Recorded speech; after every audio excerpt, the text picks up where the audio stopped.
friends, and welcome back to Violin Teacher YouTube channel.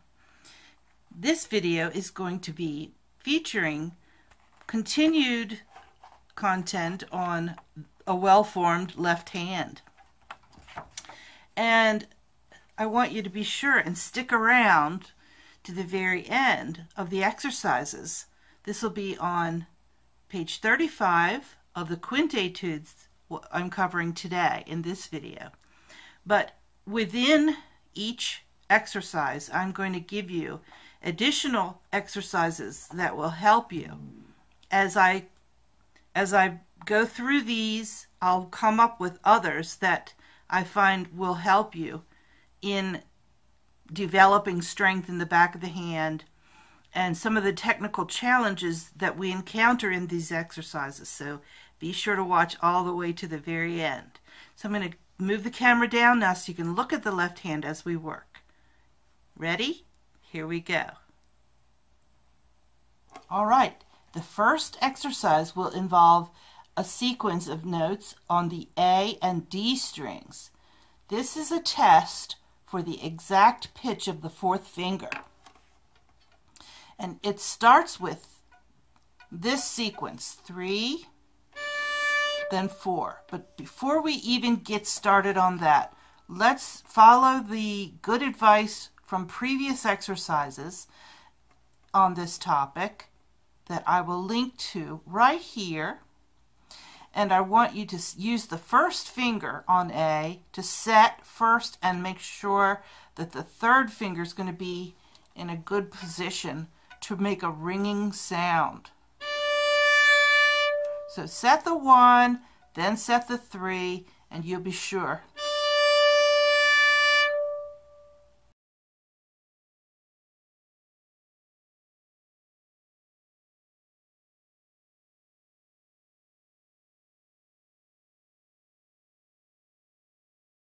To get that ringing quality in your sound. Good. So once you place the 3, you don't have to worry about holding 1. But make sure you set 1 first because it's like a block. You're setting a block in your hand. Okay, here's the exercise. 3, 4, 3, 4. Hold the 3 while you play the 4.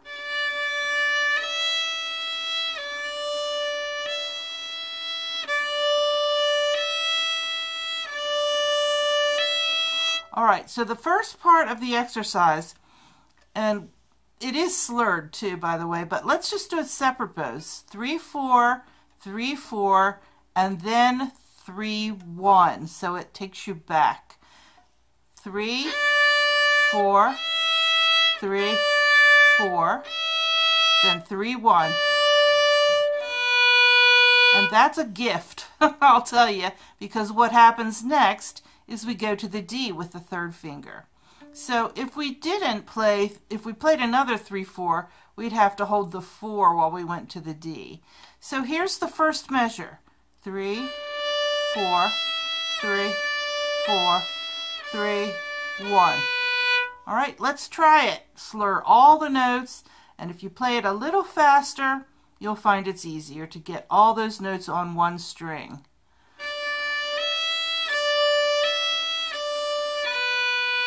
Let's do it up bow now. Watch the contact point of your bow. Try to watch the bow so you don't hit other strings. Alright, and even if that is a little tricky or maybe causes stress in your hand, then just using that as a warm-up and working for speed and intonation is a really good practice. Now the next part of the exercise is 3, 1, open 1 on the D.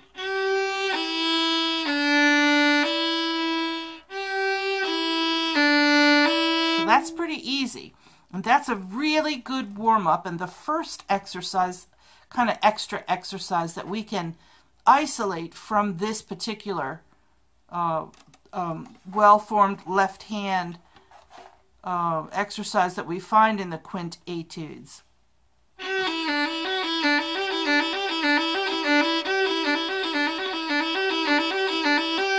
you did that on all strings before practice, you'd be really well warmed up. So that's the first one that I want to give you.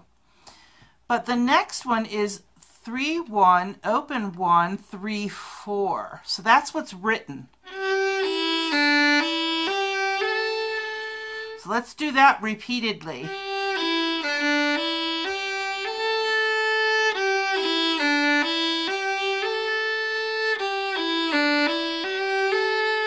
Be sure not to let your pinky cave in right here. You may be like a little bit double jointed or weak in that spot right there in your pinky. Just try to pull this in closer to the fingerboard. All right, and you can move this exercise over to the E and A, which actually we will do that in just a minute. But whatever you do, do not allow the pinky to collapse. All right, we're going to put these two measures together, and we're going to repeat them exactly just like that, 4 times in a row. That's what the exercise is. So testing for the 4th finger pitch, making sure, set the 1, then set your 3, then make sure that your 4 is not caving in, and you'll keep it over the fingerboard as you play 3rd finger. Here we go.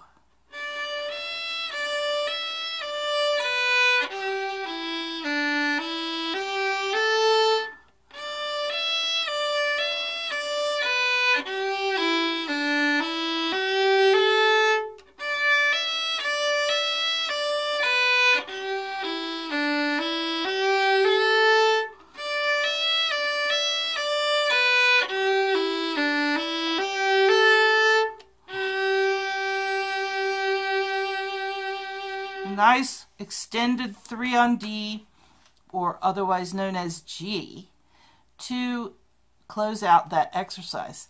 Now here are 2 great little gleanings from this section alone. And that is this little thing that happens in between when you play 3 on A and then 4 on the D. Let's see where that happens.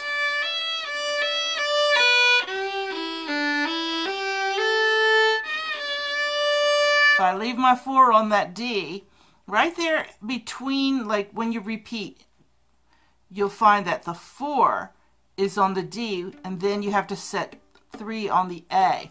So that's a little tricky. So let's isolate it and play 3 on A and 4 on D. And just repeat it, holding the 3. And anywhere you find that you have to play a 3rd finger or a 4th finger and then over a string, that makes it a little bit harder on the left hand. All right, so that's one little bonus technique exercise, and here's the other one. 4, 3, 4, 3.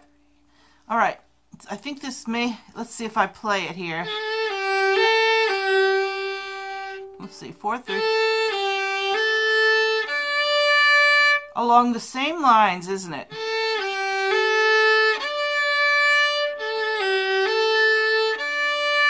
On the D, 4, 3, 4, holding, and then 3 on A.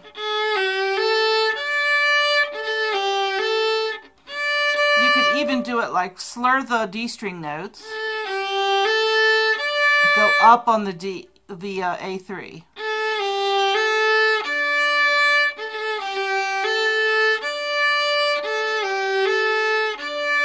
Notice what's happening in your left hand here.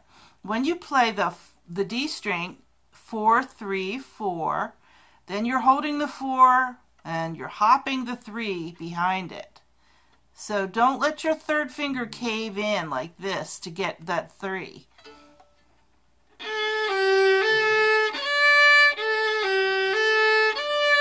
And anyone who isn't doing this kind of really tough kind of work, technique work, is going to suffer in technique. You have to do it. There's no shortcuts. All right, looking now at what comes up on page 35 is that we move this exercise over to the E and A strings. Let's see if that simplifies things. And after that, I'm going to give you another 2 exercises, so stick around. Right, so let's play the exact same sequence on the E and A strings.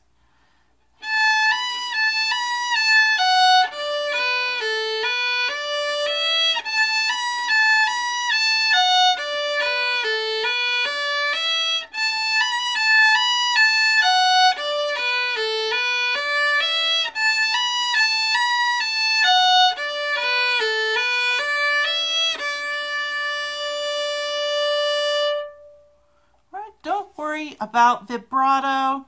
In fact, if the bowing's causing you some misery, take it out and do it separate bows.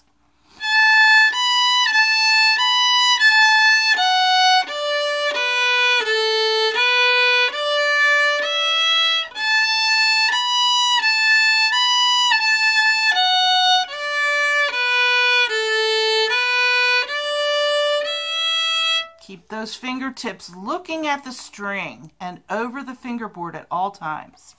All right, now it's time for the little extra things that I pulled out of this one. Let's see, I wrote this one down.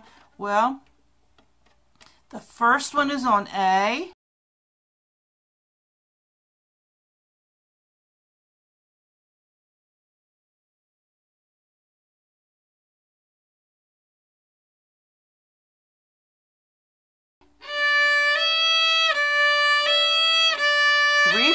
Three, four. That's kind of basic.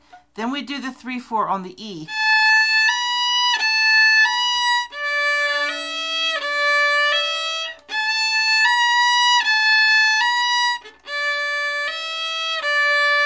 It's kind of like walking 3 and 4.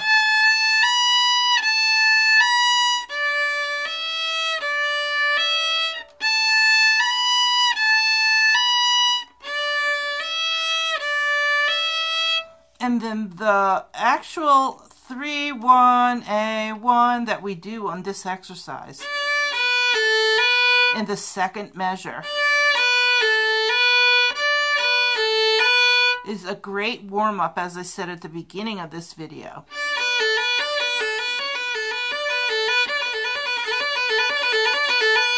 So when you do it that fast, you're not thinking of 4 individual notes. You're thinking of one hand motion.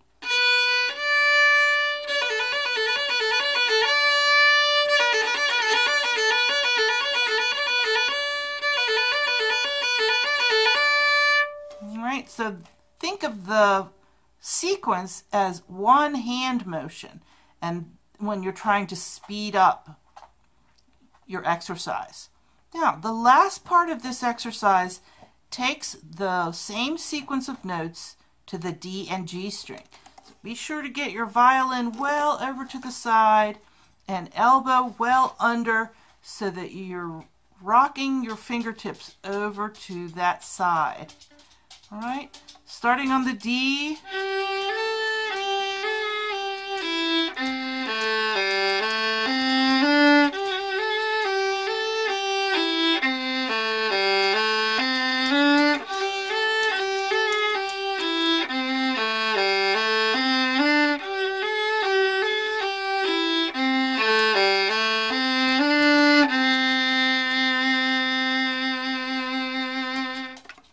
Good, so you might want to give a little bit more bow pressure or bow weight into the string for the G string to get it resonating.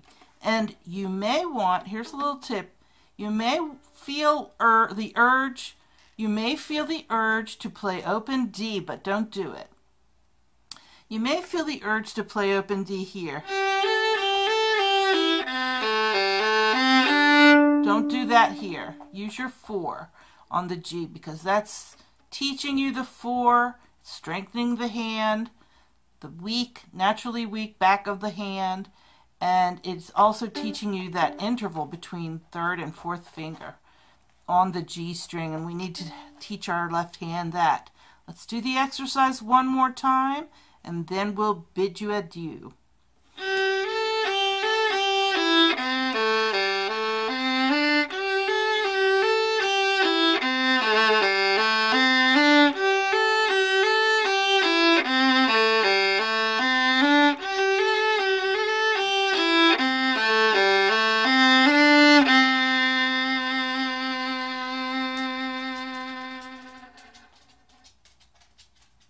Hey friends, thanks so much for watching this video.